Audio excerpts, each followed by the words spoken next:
नमस्कार भक्तों, स्वागत है आप सभी का मेरे चैनल भक्ति मार्ग में, जहां आज हम आपको श्रवण करवा रहे हैं 16 सोमवार व्रत कथा।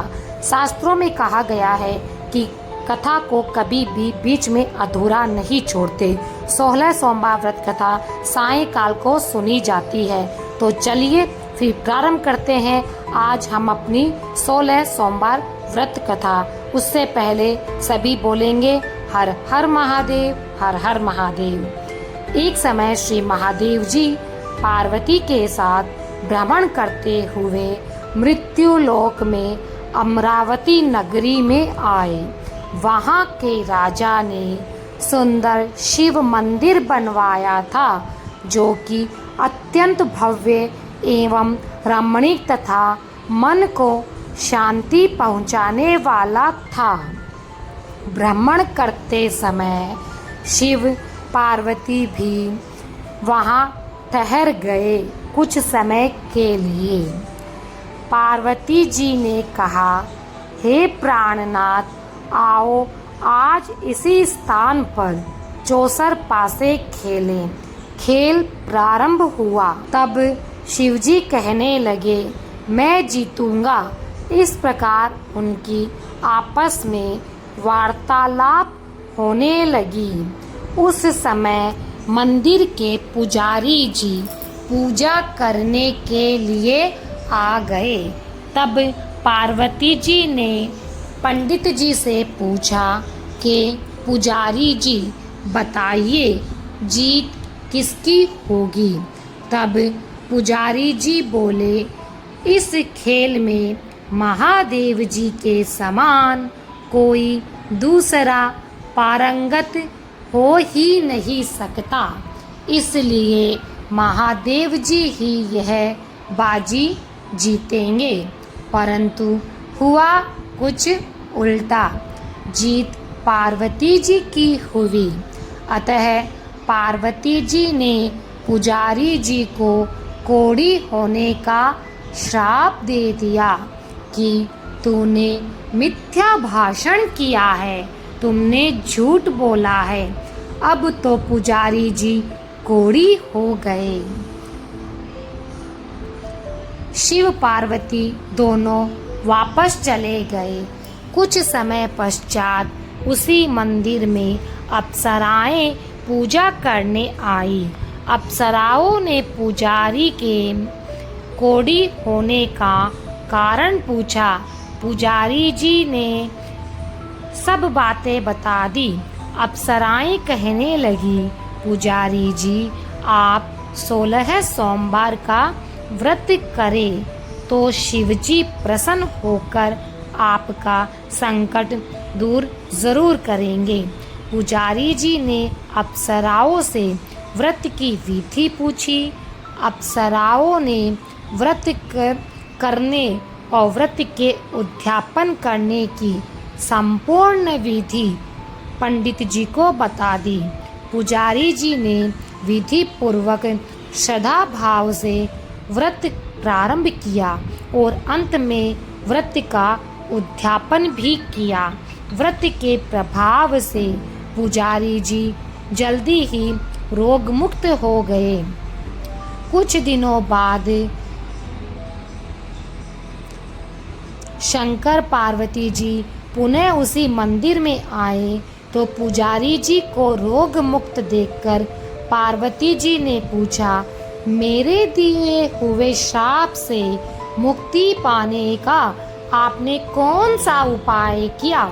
पुजारी जी ने कहा, हे माता, अप्सराओं के द्वारा बताए गए 16 सोमवार के व्रत करने से मेरा यह कष्ट दूर हुआ है। तब पार्वती जी ने भी 16 सोमवार का व्रत किया, जिससे उनसे रूठे हुए कार्तिकेय जी भी अपनी माता से प्रसन्न होकर माता के आज्ञाकारी हुए। कार्तिकेय जी ने पूछा, हे माता, क्या कारण है कि मेरा मन सदा आपके चरणों में लगा रहता है। तब पार्वती जी ने कार्तिकेय जी को 16 सोमवार के व्रत का महात्म्य तथा विधि बताई। तब कार्तिकेय जी ने भी इस व्रत को किया तो उनका बिछड़ा हुआ मित्र उनको वापस मिल गया। अब मित्र ने भी इस व्रत को अपने विवाह होने की इच्छा से किया तो फलतः वह विदेश गया। वहाँ के राजा की कन्या का स्वयंवर था। राजा ने प्रण किया था कि हथिनी जिस व्यक्ति के गले में वरमाला डाल देगी उसी के साथ उनकी राजकुमारी का विवाह करूँगा। ये ब्राह्मण मित्र भी स्वयंवर देखने की इच्छा से वहाँ एक ओर जाकर बैठ गया। हथिनी ने इसी ब्राह्मण मित्र को माला पहनाई तो फिर राजा ने बड़ी धूमधाम के साथ अपनी राजकुमारी का विवाह उसके साथ कर दिया। तत्पश्चात दोनों सुखपूर्वक से रहने लगे। एक दिन राजकन्या ने पूछा, हे प्राणनाथ, आपने कौन सा पुण्य किया जिससे हथिनी ने सभी राजकुमारों को छोड़कर आपके गले में वरमाला डाली? ब्राह्मण पति ने कहा, मैंने कार्तिकेय जी के द्वारा बताए अनुसार 16 सोमवार का व्रत पूर्ण कर विधि विधान सहित श्रद्धा भक्ति से किया, जिसके फल के कारण मुझे तुम्हारे जैसी सौभाग्यशाली पत्नी मिली।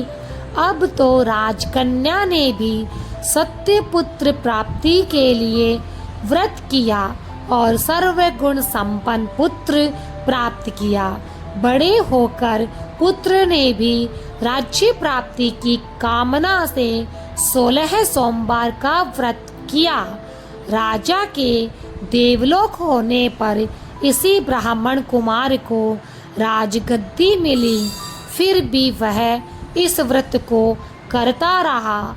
एक दिन उसने अपनी पत्नी से पूजा सामग्री शिवालय में ले चलने को कहा, परंतु उसने पूजा सामग्री अपनी दासियों के द्वारा भिजवा दी। जब राजा ने पूजन समाप्त किया तो एक आकाशवाणी हुई कि हे राजन, तुम इस पत्नी को त्याग दो, नहीं तो तुम्हारा राजपाट से हाथ धोना पड़ेगा। प्रभु की आज्ञा मानकर उसने अपनी पत्नी को महल से निकाल दिया। तब वह अपने भाग्य को कोसती हुई एक बुढ़िया के पास गई और अपना दुखड़ा सुनाया तथा बुढ़िया को बताया, मैं पूजन सामग्री राजा के कहे अनुसार शिवालय में नहीं लेकर गई और राजा ने मुझे निकाल दिया। बुढ़िया ने कहा, तुझे मेरा काम करना पड़ेगा। उसने स्वीकार कर लिया। तब बुढ़िया ने सूत की गठरी उसके सिर पर रखी और बाजार भेज दिया। रास्ते में आंधी आई तो सिर पर रखी गठरी उड़ गई। बुढ़िया ने डांट कर उसे भगा दिया। अब रानी बुढ़िया के यहाँ चलते चलते एक आश्रम में पहुँच गई। गुसाई जी उसे देखते ही समझ गए ये उच्च घराने की कोई अबला विपत्ति की मारी हुई है। वे उसे धैर्य बंधाते हुए बोले, बेटी तू मेरे आश्रम में रह, किसी प्रकार की चिंता मत कर। रानी आश्रम में रहने लगी, परंतु जिस वस्तु को वह हाथ लगाती वह वस्तु खराब हो जाती। ये देखकर गुसाई जी ने पूछा, बेटी किस देव के अपराध से ऐसा हुआ है? रानी ने बताया कि मैंने अपने पति की आज्ञा का उल्लंघन किया और शिवालय में पूजन के लिए नहीं गई। इससे मुझे घोर कष्ट उठाने पड़ रहे हैं। गुसाई जी ने शिवजी से उसके कुशल क्षेम के लिए प्रार्थना की और कहा, बेटी तुम 16 सोमवार का व्रत विधि के अनुसार करो। तब रानी ने विधि पूर्वक व्रत पूर्ण किया। व्रत के प्रभाव से राजा को रानी की याद आ गई और दूतों को उसकी खोज में भेज दिया। आश्रम में रानी को देख दूतों ने राजा को बताया। तब राजा ने वहां जाकर गुसाई जी से कहा कि हे महाराज, ये मेरी पत्नी है, मैंने इसका परित्याग कर दिया था, कृपया इसे मेरे साथ जाने की आज्ञा दे दीजिए। शिवजी की कृपा से प्रतिवर्ष 16 सोमवार का व्रत करते हुए वे आनंद से रहने लगे और अंत में शिवलोक को प्राप्त हुए। सभी भक्त बोलेंगे हर हर महादेव। यदि ये कथा आपको पसंद आई तो लाइक, कमेंट एंड सब्सक्राइब करना बिल्कुल भी ना भूलें।